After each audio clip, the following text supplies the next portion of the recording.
All right. Awesome. All right. Well, welcome everybody to the seasonal planning workshop. I really appreciate you all coming live. And I'm really excited to teach you all about how to take a big step back and look at the big picture in your climbing. Because we tend to get really caught up in the details of exactly what we're doing from session to session, but a lot of times, a lot of climbers don't have that intentionality behind what they're doing. So a little introduction. My name is Juliet Hammer. I'm a climbing coach and I work with climbers of all level and take a holistic approach with my coaching. So this is comprehensive strength, technique, and mindset coaching. My bachelor's degree is in biology. I'm a certified strength and conditioning specialist, as well as a certified precision nutrition coach. A few of my climbing accomplishments. I started climbing in 2005, so it's been 18 years, and I started as a competitive youth climber. Some of my notable competition results are second place in the 2014 Collegiate Climbing Nationals, as well as 11th place in the 2017 Open Sport Climbing Nationals. But my main passion is climbing outside, and in recent years, I've really been focused on bouldering, and I've bouldered up to V12 with just about 50 ascents V10 and up. And a quick overview of what we're going to go through today. We're going to start with some annual planning. Then we'll talk through sports seasons and what they are. We'll then discuss how to choose priorities based on your sports seasons. And then we'll finish off with building your schedule. And then there's time at the end for a Q&A. So if you have any questions, go ahead and just hold them until the very end. That being said, I do want this to be an interactive workshop, so I'll be asking you all to chime in from time to time. So just feel free to type into the chat. But if you do have a question, just save that for the end. All right, so to start off, we're going to talk about annual planning, and I just have a couple of questions for you all right off the bat. So I chose this picture because, like I said, a lot of us really get caught up in the details of exactly what we're doing session to session. And it can be really overwhelming trying to figure out, okay, should I do max hangs, repeaters? Should I be projecting? Should I be doing laps? What grip type should I be training? But what I want you to do is take a step back, and I want you to ask yourself, where would you like your climbing to be in 5 years? And if you kind of have an idea of this, definitely feel free to chime in the chat and let me know, what's your 5-year climbing plan? I'll wait a couple minutes and let you all type in. And this can be grade oriented, it could be more general, just what you want your climbing to look like 5 years from now.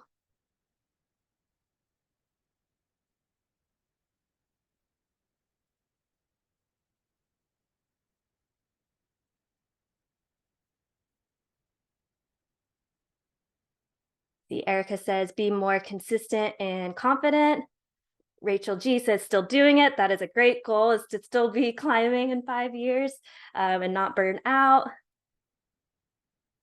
Consistency and confidence is great. Comfortable trying any 510 on gear. That's an awesome goal. Very cool. Climb harder grades. Climbing more of the current max grade more consistently. Awesome. Yeah, these are all really great answers. And one thing you might notice, let's see, climbing outdoor V8 to 10 and better gear mindset. Awesome. These are, pretty broad answers, but they're going to be a really good guide for how you end up breaking down your plan for getting there in 5 years.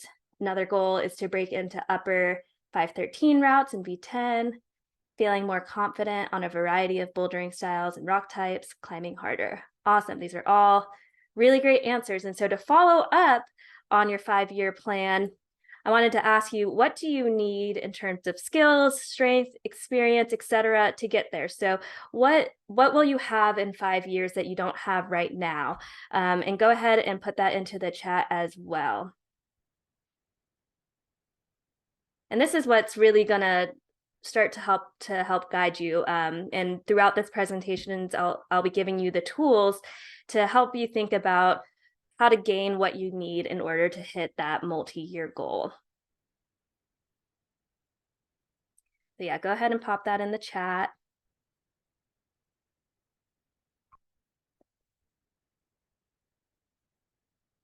More skills, physical and mental. Awesome. Yeah, mental can definitely be a big part of achieving your long-term goals. See, experience in dealing with burnout. I need to practice skills to manage the third pillar of mentality.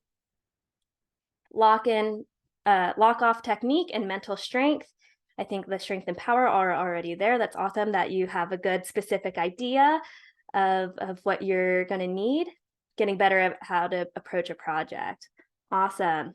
So yeah, just keep these questions in mind as we move through the presentation. More days out, time in the weight room, time training, need to push past mental blocks to push into V8 plus and maintain strength foundations. Yay, thank you so much everyone for answering. All right, so we're gonna move on to our annual planning. So we're gonna start with a term called periodization. Sorry, one more answer, skills and experience, I think, also mental blocks for sure, awesome. So periodization is a term that you might have heard thrown out before, and it might sound like a really complex training term, but really all periodization is an amount of time. A period is an amount of time. So we're going to go through this table here. A period can range from a multi-year plan all the way down to your specific training session. So for the multi-year plan period, the duration is anywhere from 2 to 4 or more years. The 4-year training plan is really common for the high-level athletes who are training for the Olympics, but really, 5 years, 4 or 5 years, anything that's multiple years in the future is going to be that multi-year plan. The next step down is going to be the annual plan, which is 1 year. And this is going to have single or multiple macro cycles, which is just a duration of several months to a year. And here in the macro cycle is when we start subdividing this amount of time into various periods of preparatory, performance, and transition periods. Moving a step down is a mesocycle, which is anywhere from 2 to 6 weeks. And this is probably what you're most familiar with. This is referred to as a block of training.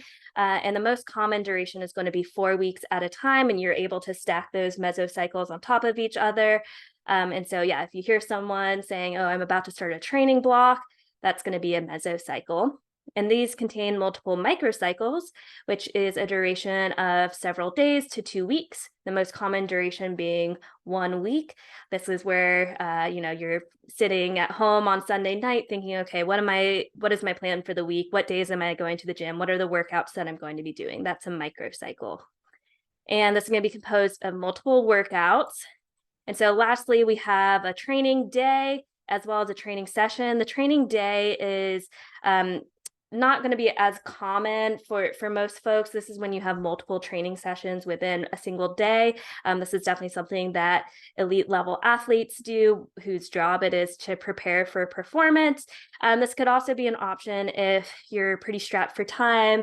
For example, you only have an hour in the morning and an hour in the evening. Maybe you split your training sessions up that way. But for most of us, we're just doing a regular training session, which lasts several hours. And during this presentation, we're going to really be focusing on these middle length periods from the annual plan down to the microcycle. We won't get too much into the details of the exact training session because that's going to depend a lot on the individual, your individual goals. And so we'll be focusing on these middle durations. When it comes to annual planning, the goal is to balance training, performance, and recovery. So a lot of climbers, a really common mistake I see climbers make is that we're really trying to prioritize performance all the time. We're trying to climb at our limit all the time, send our hardest. And, we think that that's going to help us get to our goals as fast as possible. But in reality, breaking things down into training periods, performance periods, and recovery is ultimately going to help you reach those goals more efficiently. We need to have time where we're taking a step back and really training for our goals. And we also need to build in time for recovery. So trying to climb your hardest all the time will probably result in you climbing below your limit most of the time. The annual plan is also going to help you stay on track for those long-term goals that you all just mentioned in the chat. And you're going to start your annual plan by writing down known factors like weather patterns, trips, or if you are a competitive climber, any competitions that you'll be participating in. So that being said, this presentation is primarily going to be focused on outdoor climbing, but you can take this and apply it to competitive climbing if that's what your goals are. But the calendar year I'm going to use here is just going to be an example for Chattanooga bouldering, because that's where I live, but you'll definitely rearrange it based on where you live.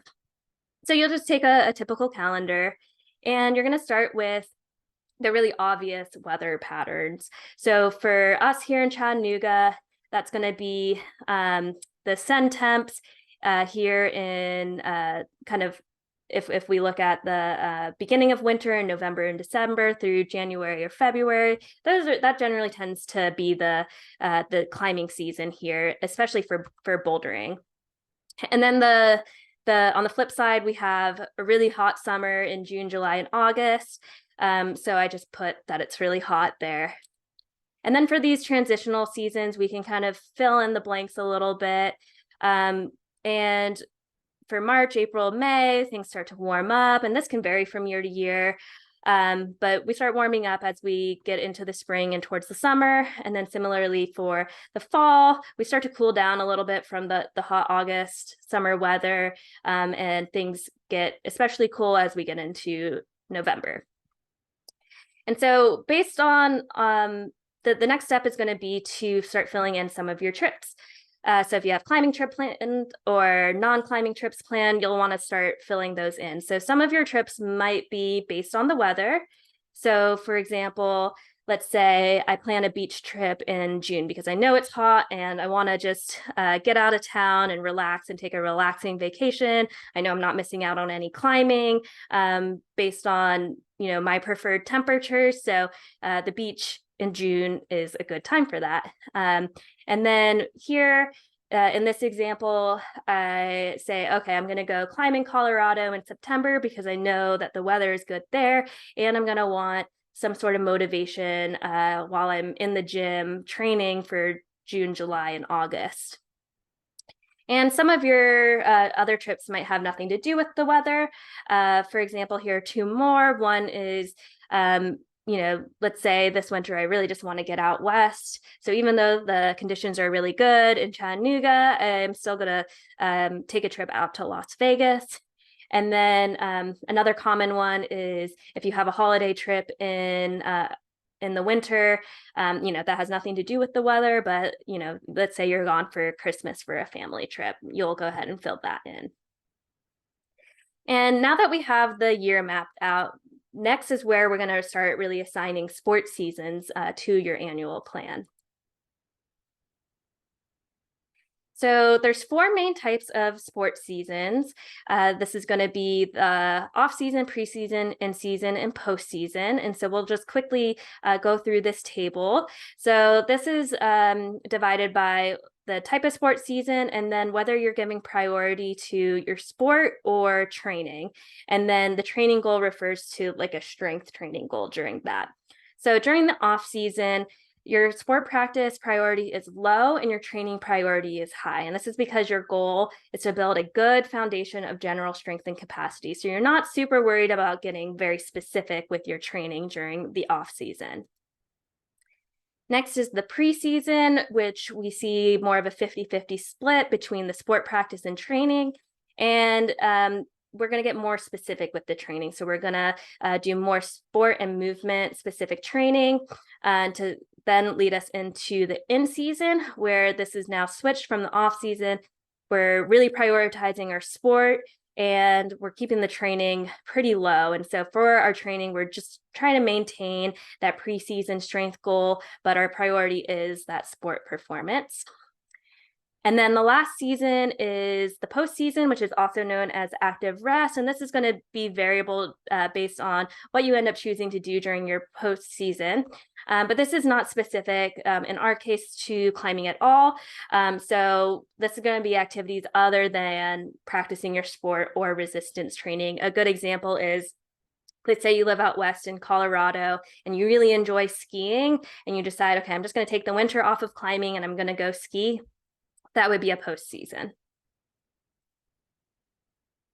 All right, so here's our calendar that we set up for that Chattanooga bouldering. So we're going to start adding in some sports seasons. So we'll start with those obvious seasons again. So when looking at this winter part of the year, I know the conditions are good here in Chattanooga, and then I also have this trip planned. So I know this is going to be a performance priority. I'm really going to want to be climbing at my best during this time. Then on the flip side, again, if we look at when things are really hot, I know I'm not going to really be trying to climb outside. This is a good time for me to focus on the off season, having a training priority. Then filling in more of those transitional seasons, let's say for the spring and early summer here, I just finished trying to perform a bunch. I know I have a training block coming up. So I'm going to go ahead and do a postseason here. I have a beach trip planned. I'm just going to chill out, go to the creek, and just take a little bit of time off of climbing.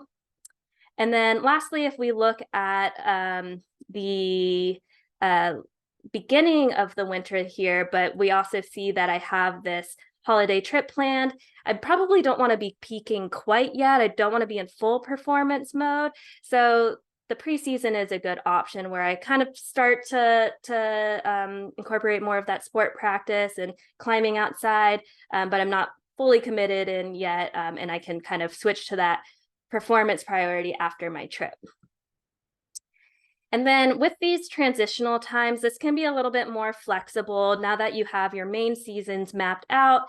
And because, like I said, sometimes these times of years can be a little bit variable from year to year. So you can kind of have a loose plan for it. And this is definitely something you can reassess as you move throughout the year. But as long as you have this overall intention with your annual plan, you'll be in a good spot. But just running through these examples I made here, let's say in March and April, temps are actually staying really good. And I decide, okay, I want to stay in season. I want to keep trying to send really hard. Or I could decide, okay, like I feel pretty good at about what I did in season. I'm just going to kind of back down a little bit, still climb outside, but more so for enjoyment and maybe incorporate some more training. For over here, similarly, you could go on your trip, come back and say, okay, I still want to keep training. I'm going to be still in this off season mode, or you could start to move towards that preseason, start getting outside as it cools down. So like I said, this can be really flexible. You can definitely reassess and decide as you go during these more transitional seasons based on what the weather is actually doing and where your psych and motivation is. So things, even though we're talking about really making a plan, it can still be really flexible as long as you have that intention and the big picture in mind as you move through. That's going to be what's most important. So I just went ahead and added a column here for our sports season and just generalized. Again, this is based on outdoor climbing, so it might be different if you're a competitive climber, but just generally off season is good when conditions aren't great. Preseason is when it's so-so, it's starting to get better. In season, when the conditions are really great, it's ideal to peak that performance. And then the postseason can differ based on what you end up deciding to do for the postseason. All right, moving on to choosing priorities based on which sports season you're in. But first, I just wanted to mention that I'm running a summer enrollment special on my training membership Adapt, which is a group training membership that has weekly strength, hangboard, and climbing workouts. I know we have a few Adapt members in here tonight, so thank you all for coming. And the enrollment special is that you'll get a free 30-minute coaching call when you get a 3-month membership. And as an added bonus to say thank you for signing up for this workshop, if you join within 48 hours of this workshop, you'll receive a second free coaching call. And these are really helpful. They're one-on-one coaching calls so that if you do need any personalized support throughout your program, you can choose when we do these check-ins. All right, so moving back to choosing priorities.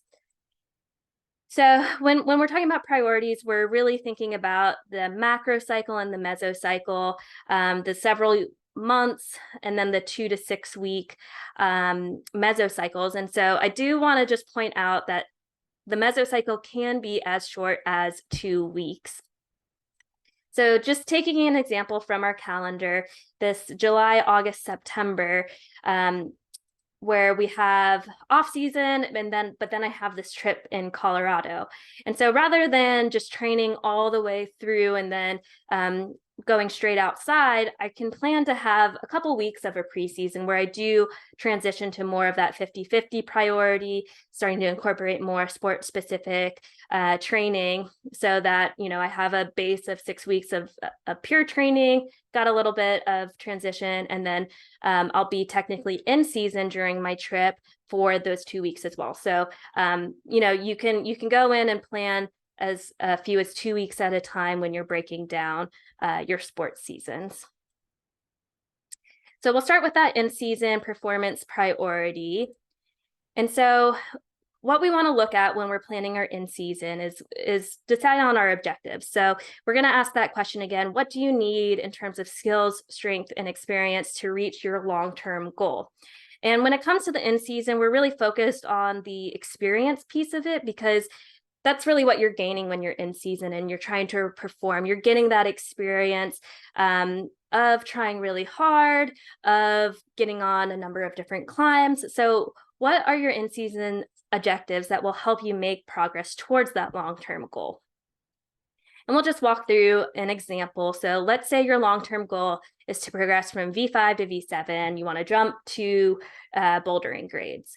So you'll pick your in-season objectives based on that. And like I said, this is just an example. This can vary from year to year, but here I'm saying, okay, for my in-season, I want to send 5 to 10 new V4, so just below where my project level is at. Gain some more experience on the V4 level. I want to send 2 to 3 new V5, so get a few more of my top grade. But then I also want to try a few different V6s, see what that next step up feels like. And then since my ultimate goal is to climb V7, making it a goal to try at least one V7. And so what you'll notice is these first two goals are more of what we call outcome-based goals. There's a result to what you're doing there, but then these last two are more process-based goals. So you're just saying, okay, I'm going to try a few of these climbs. You don't have to send, you don't even have to get anywhere specific on it. You just want to feel what this next level feels like. And, this is just 1 year. Another year could be, oh, I actually want to get a little bit more volume and a little bit more experience on rock. So maybe instead of this, your in-season objective is I want to climb 20 new V3s to V4. So below your limit, but getting a lot of volume there and experience. Or on the flip side, another year, it could be I really want to pick one V6 and I want to project it really hard. And I want to break into that new grade. So year to year can be different. Remember, this is a 5-year plan or a 5-year goal. So just make sure to pick those in-season objectives based off of, with that intention of your long-term goal. So based on those objectives, we'll pick some priorities for what you're going to do during the in-season.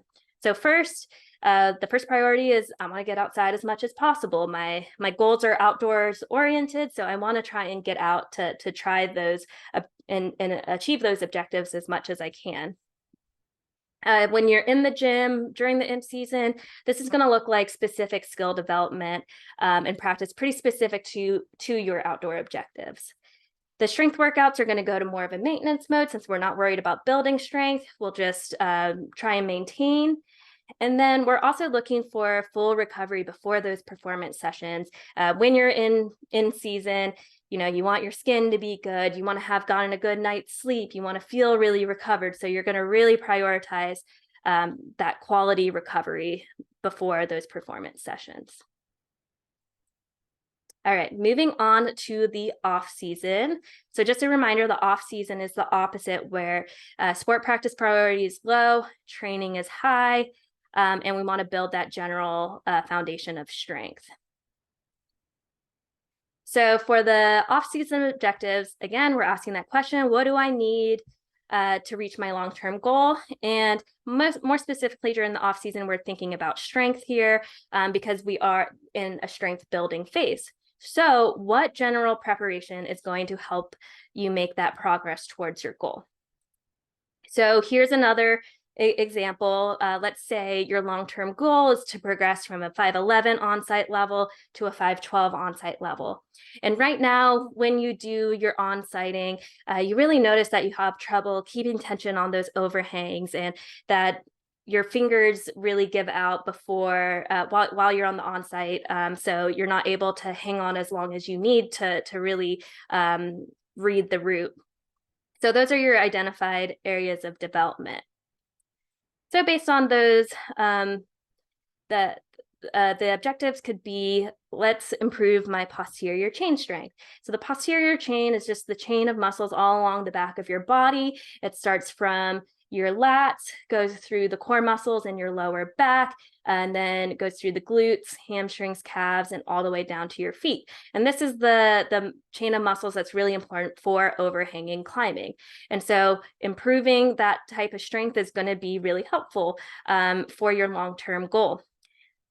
Another objective would be to build finger strength. So I know that the area of development that was identified was finger endurance, but endurance is more of a specific adaptation that you're going to want to peak a little bit closer to your performance season. And so since we're in the off season and since we're trying to build preparatory strength, building finger strength is going to be really helpful because the stronger your fingers are going into the preseason or the in season, the more endurance your fingers will have. And then let's say that one of your objectives is, I just want to reduce my risk of injury when I am in season. You can incorporate some general upper body training for that. And based off of those objectives, the priorities that we'll choose are regular strength workouts and fingerboard workouts. And by regular, I just mean consistent, at consistent intervals. For the climbing side of things, we're really just going to keep things general. We want general skill development. We don't need anything super specific to any one climb because, again, that's something that we're going to want to focus on as we get closer to our in-season. And then when you're in the off season, you don't necessarily need that super full recovery. You don't need your skin to be perfect. If you're going in slightly fatigued into your sessions, it's not a huge deal. All right, moving on to the preseason. So as a reminder, the preseason is this 50-50 sport training split. And this is when we start to incorporate that sport and movement specific training. And since this is more of a transitional season, there's actually two ways that you can use the preseason. So you can, most commonly it's used to transition from the off season to the in season, but you can also use it to transition from in season to the off or post season.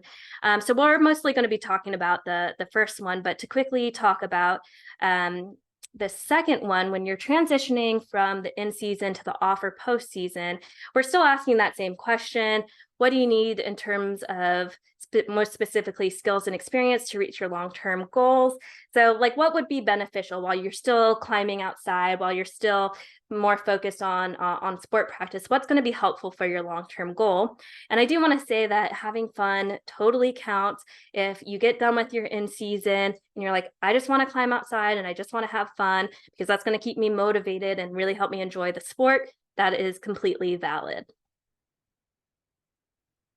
But again, we're going to be focusing on this off-season to in-season transition. And so when we're making our objectives, what we're really asking is what specific training is going to help you make progress towards your in-season goals. So we're less looking at that big picture and we're more looking at how we're going to support the in-season goals. So for example, let's say your in-season goal is to do your project route. This is a route that you've tried before. You're really excited about it. You've been, maybe you projected it last year or even the year before. And so based on this goal, the preseason objectives could be, well, first, I want to reacclimate to outdoor climbing. I've been in the gym, I've been training, but there's certain things there's certain skills we need for outdoor climbing that I need to get used to again. And then since it's a project route, I'm going to really want to start training my endurance now. And then also training skills that are necessary for your project. So some examples of priorities based off of those objectives. One is to get mileage at the project crag. So if your project is located somewhere that has like pretty specific type of climbing, it's a good idea to climb on other routes around it at a lower level, just so you can get used to the rock. And I actually chose this picture because it can be at the project crag itself, or it can be surrounding crags. But when I moved back to the Southeast 2 years ago from Colorado, I did the Triple Crown competitions, and this is me on a Triple Crown day. And that is the Triple Crown competitions is 3 different crags throughout the Southeast, and you have to submit a scorecard of 10 completed climbs for the day. So if we're talking mileage, the Triple Crowns are mileage. And so I really wanted to do those competitions just to get myself out and climbing on a lot of different climbs on this new sandstone area to get used to this type of rock, because I was previously used to the Colorado granite. Some more preseason priorities based on the project route goal would be regular endurance workouts. So again, we still want to be hitting, since we do have some physical training aspect to it, we do want to have some consistency there. And then when you're in the gym, thinking about the specific skills that you'll need for your project and practicing those in the gym. And then full recovery is still not as necessary as it is in the in-season, but you will want a little bit more than the off-season. And then lastly, for the post-season, again, this is variable, not specific to climbing, kind of that active rest. So you can base your post-season priorities on your long-term climbing goal if you want, but you don't have to. But let's just say, for example, your long-term goal is to be a more creative climber. You're like, I just want to be more creative when I'm on the wall, more open to different types of beta. I just really want to have that type of mind when I'm climbing. So your postseason objective could be something like taking a dance class, right? It's not specific to climbing, but it can help you move your body in creative ways.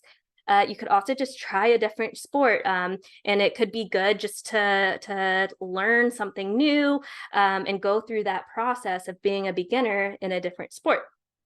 Or, the objective could be, I just want to feel really motivated and refreshed when I come back to climbing. So I'm just not going to worry about that. And again, that is completely valid. And then here's a picture of me and my dog Addie at the creek, because that's what we're going to be doing a lot in the next couple of months. All right, so onto our last section, which is going to be building your schedule. And here is where we're really focusing on the microcycle, the week by week type of training.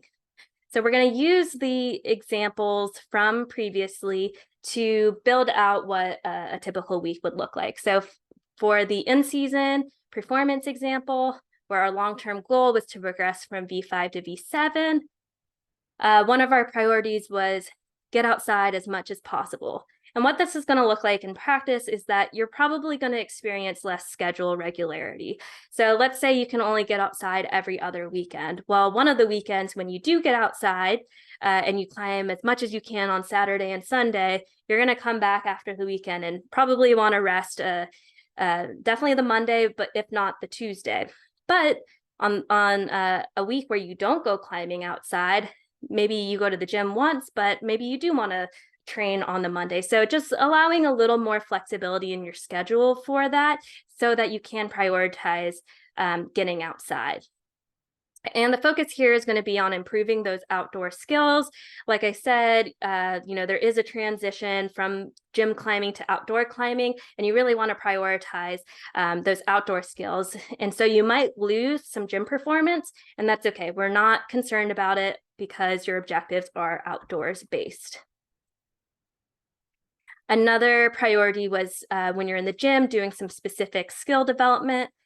So this is going to be shorter, less taxing sessions. You don't really want to be projecting in the gym if you're projecting outside. And so we really want to use some targeted climbing below your limit. For example, if one of the climbs that you're trying has really bad feet, you're going to want to focus on practicing using really bad feet in the gym. But again, we don't need to be projecting super hard because we do want that recovery between sessions. The strength workouts are going to maintenance mode in season, and this just means we're doing less frequent, lower volume sessions to make room for more outdoor climbing, more skill practice. And so there is going to be potential for some loss of strength. You might not have any trouble maintaining strength, but if you do experience a little bit of loss, again, not a big deal. We don't need to be worried about that. We're not trying to build strength right now. We're just trying to minimize the loss. And then lastly, we wanted that full recovery before performance sessions. And so this might mean that you're going to take more rest days than maybe you're used to. But again, because we want to prioritize feeling really good before those performance sessions, it means you need to rest.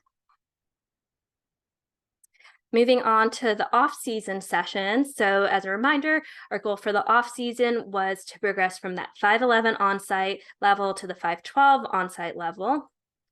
Our first priority was the regular strength and fingerboard workout. So this is the opposite of the in-season, where we actually want a little more structure and a little bit less flexibility with your schedule, because that structure is going to really promote consistency. When we're looking to gain physical adaptations, being consistent is what's going to be really important. So if you say, I know I'm going to go into the gym on Tuesdays and Thursdays and do my strength workout and my fingerboard workout, you're going to, be punching the clock to get those physical adaptations.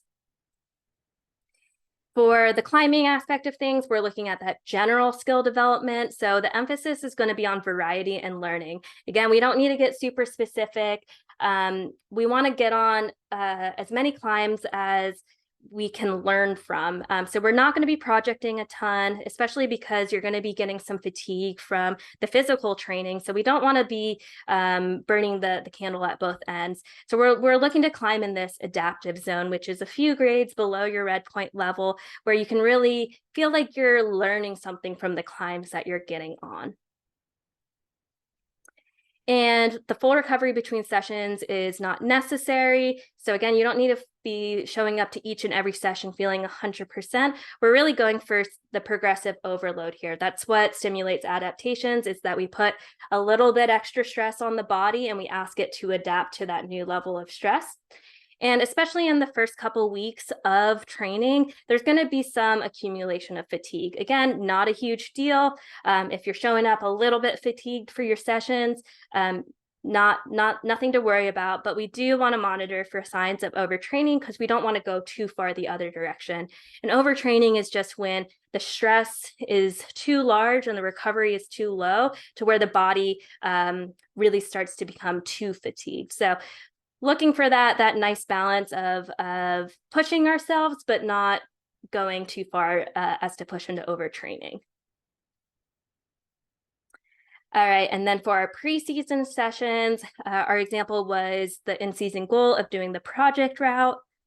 So the first priority was to get mileage at the project crag. This means we want to start getting outside, but we also don't want it to necessarily interfere with our regular schedule. So rather than prioritizing the outdoor climbing only, we really want to look at it as replacing a training day. So if you usually go to the gym on Saturdays, if you're able, getting outside on that Saturday instead, or one of the weekend days, and just treating it as more of a training day and less of a performance goal. And then we're going to be doing the regular endurance workouts. Again, since this is a more physical adaptation, we're really looking for consistency there.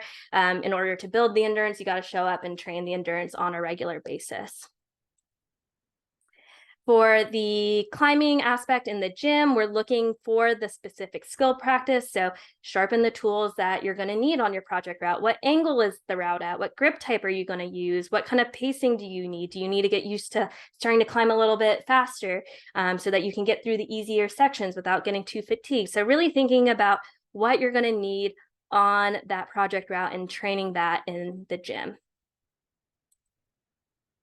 And then similar to the off season, full recovery is not necessary, but we do want a little bit more recovery than the pure training season because we want our skilled sessions to be good quality. So you do want a little bit more recovery before you go outside to get your mileage, or if you are practicing skills in the gym, you don't want to be too fatigued for that. But if you are going into the more physical training sessions, a little more fatigue, that's not a huge deal. You don't need to be showing up feeling 100% to do laps for your endurance workouts. All right, so let's just circle back and ask that question again of where would you like your climbing to be in 5 years? And hopefully I've given you the tools today to help you answer how you're going to get to where you want to be in those 5 years. So we'll open it up for some Q&A. Thank you all for listening. Yay. So feel free to unmute and ask the questions, or I see we already have one in the chat. You can feel free to do that. So I'll answer this first question from Aaron, and then I don't know if you have a question, Iris, but I can go to you after this one. Okay, so how long should the performance phase last in 1 year? Can you have more than one performance phase in a year? So for the first question, how long should the performance phase be? It really can depend on what amount of strength loss you're willing to accept. So at a certain point, and again, it's going to depend on individual to individual. At a certain point, you are going to lose enough strength to where you're like, I feel like I'm not climbing as strong as I was before. I do feel like I need to do a little bit of a training period. So for some people, the performance phase can be a month, 2 months. Some people can last a little bit longer, and it might just be something that you have to play with. But you can definitely kind of intersperse performance periods with more of a preseason where you kind of go back a little bit, train a little bit for a month, and then try and extend that performance period out a little bit. But generally, I would say anywhere from 6 to 12 weeks. And then can you have more than one performance phase in a year? Absolutely, you definitely can. You know, for example, from that calendar we did, having a performance phase when the temps were good in the winter, taking a little break, and then having another performance period when you had a trip planned in the early fall. So you can definitely have multiple performance phases in a year. Yeah, you're welcome. Interesting that we should actually expect to lose some strength during performance period. Makes sense once you think about it, though. Yeah, totally. Yeah, if anyone else has any questions, definitely feel free to unmute or pop them into the chat as well. Yeah, I know that was a lot of information. So there'll be a replay sent out after we get off this call so that you can review any of the information we went through.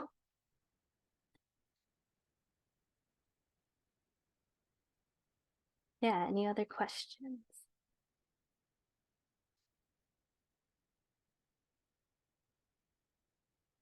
Any suggestions on balancing training with menstrual cycle hormone changes?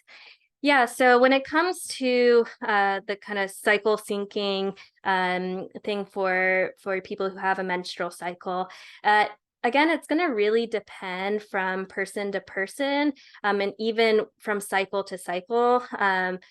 You know, some people may experience worse symptoms throughout their menstrual cycle. Some may experience minimal ones. And then again, cycle to cycle, it can vary. Sometimes you have a worse cycle, sometimes it's not so bad. So I would really encourage you to just base your training on something called auto-regulation, which means you just adjust your workouts based on how you're feeling. So rather than saying, I'm going to go climb this grade at the gym on this day, your goal can instead be, I want to try at an effort level of like 70 to 80% today. So even if the grade is a little bit lower, on a day where you don't feel as well, that's okay. Or if you're feeling great, maybe it's a higher grade than you were expecting. And the same goes with strength training. It's just auto-regulating based on how you feel. But I don't think you have to get very rigid with that. Because like I said, it can change from month to month. Maybe you had planned a week of low activity because you were expecting to feel a certain way, but then it turns out that you feel okay. So yeah, I wouldn't be too rigid with that. I hope that helps. Steve asks, I missed some of the presentation. Do you do or recommend max hangs or something similar during the off season? Yes, so during the off season, the focus can definitely be on building the finger strength rather than a more specific power endurance or endurance adaptation. So max hangs are definitely something that would definitely be a good protocol for building strength during the off season. Okay, and then how would you apply seasonality to mental training? Yeah, that's a really good question. And I would say that when we look at the span of the seasons, there's definitely times where we ask ourselves to be a little bit have a little bit stronger of a mental game than others. So in season, you're going to want your mental game to be in as good of a place as it can be. During the off season, it doesn't matter nearly as much. You're just training. You don't have to think very hard about performing. You can just kind of show up, do your strength training, that kind of thing. Similarly with the postseason, that's going to be like, okay, I'm totally checking out mentally. I'm not worrying about things. And then the preseason can kind of be that transitional phase where you're like, okay, I kind of want to start working on the mental training again. So if there's a really big block that you've noticed during your performance seasons, you can look at working on that during the off season or the preseason and just really start to address and dig in on what's causing it. And then making a plan for how you're going to try and manage your mindset during the in season. So pretty similar to the physical training, but yeah, that's a really good question.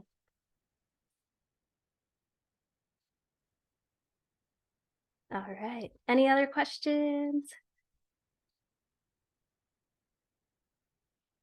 All right. Well, thank you. Yeah. Thank you so much, everyone, for coming. And there will be a replay sent out shortly. And then just as a reminder, the Adapt Enrollment Special is going to start as soon as that email goes out. So if you do have any questions about the program, feel free to just reply back to that email. But yeah, thank you so much for everyone who came. And if you're watching the replay, thanks for watching the replay. All right, have a good night, everyone.